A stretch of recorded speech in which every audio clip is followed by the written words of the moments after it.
বিসমিল্লাহির রহমানির রহিম। আসসালামু আলাইকুম। আমি বিচি ছাড়াই ক্যাপসিকাম ও চাইনিজ ক্যাবেজের চারাটা করেছি। আমি বাজার থেকে কেনা চাইনিজ ক্যাবেজ ও লেটুসের পাতাগুলো নিয়ে আসছিলাম। সেই গোড়াটা আমি রেখে দিয়েছি, ফেলে না দিয়েই সেই গোড়াটাই আমি লাগিয়েছি এবং সেই গোড়া থেকেই নতুন করে চারা হয়েছে, কোনো বিচি লাগিনি। সেটা কতটুক কিভাবে কতদিনে হয়েছে সেটা আমি দেখাবো। পুরো ভিডিওর সাথে থাকার জন্য অনুরোধ রইল। প্রথম থেকে শেষ পর্যন্ত দেখবেন আমি কিভাবে বিচি ছাড়াই এই গাছটা তৈরি করেছি।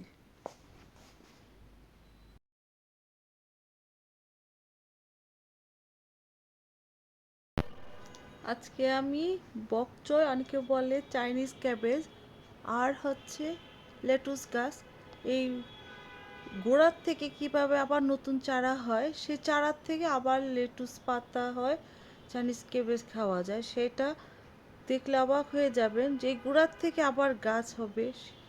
সেই বকচয় বলে, অনেকে চাইনিজ ক্যাবেজ হবে, আবার হচ্ছে লেটুস পাতাগুলো আমি সালাদের সাথে খাবো, আর চাইনিজ ক্যাবেজ আমি নুডলসের সাথে রান্না করার জন্য নিয়ে আসছি। এই গোড়াগুলো আমি ফেলে না দিয়ে আমি রোপণ করে দিব, এবং রোপণ করে দিলে আবার সেই গাছ থেকে ক্যাবেজ হবে এবং লেটুস হবে, সেইটাই দেখাবো। আমার পুরো ভিডিওর সাথেই থাকুন। আমি পর্যায়ক্রমে গাছ কত বড় হবে, কতদিনে কতটুকু হয়েছে সেটা আপডেট দেখাবো। এক ভিডিওতে আমি পুরোটা লাগানো হতে বড় হওয়া পর্যন্ত দেখাবো, সবাই সাথে থাকবেন।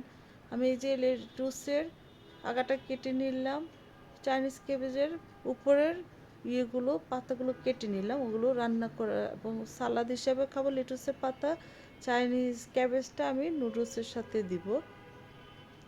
আবার গোড়াগুলো আমি লাগিয়ে দেব মাটিতে।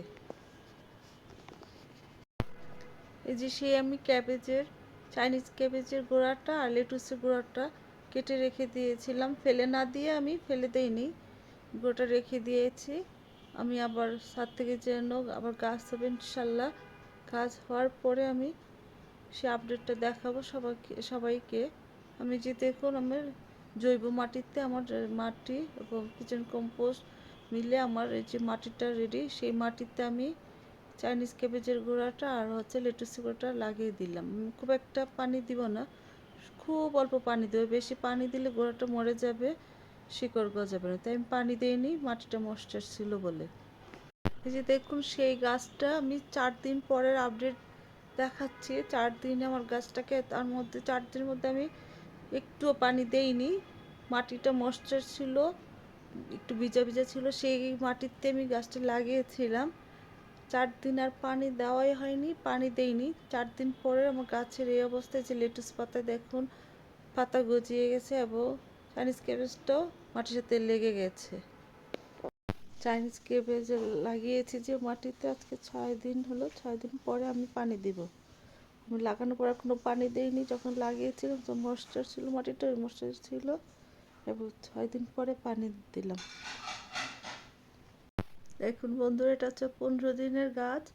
15 দিন আমার এই যে চাইনিজ ক্যাবেজ এবং লেটুস গাছ এত বড় হয়েছে।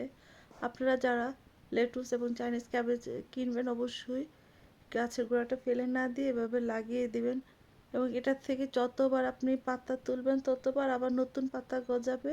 এভাবে আপনার একটি, দুইটা, তিনটা গাছ হলে বাসা থেকে আপনি যথেষ্ট পরিমাণ লেটুস এবং চাইনিজ ক্যাবেজ নিজেরাই হারভেস্ট করা যাবে। তো আপনারা বাজার থেকে কেনা গাছ এনে সে গোড়াটা লাগিয়ে এভাবে হারভেস্ট করতে পারবেন। এটা হচ্ছে আমার 20 দিনের গাছ।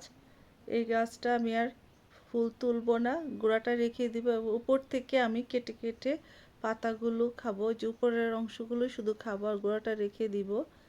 এটা হচ্ছে আমার 20 দিনের গাছ। আর আপনারা যদি আরও বড় পাতা চান, আধা লিটার পানিতে গুলে যদি গোড়ায় দিতে পারেন, অনেক পাতা গজাবে, পাতাগুলো বড় বড় হবে। আমি যেহেতু সালাদ খাবো, আমি সেজন্য আর কোনো কেমিক্যাল ফার্টিলাইজার দিতে চাইনি, তাই আমি দেইনি। আর এটা হচ্ছে আমার 20 দিনের গাছ। আর আপনারা যদি একটু বড় পাতা চান, ঘন পাতা চান, তাহলে আধা লিটার পানিতে আধা চা চামচ এপসম সল্ট দিয়ে দিবেন। Thank you for watching.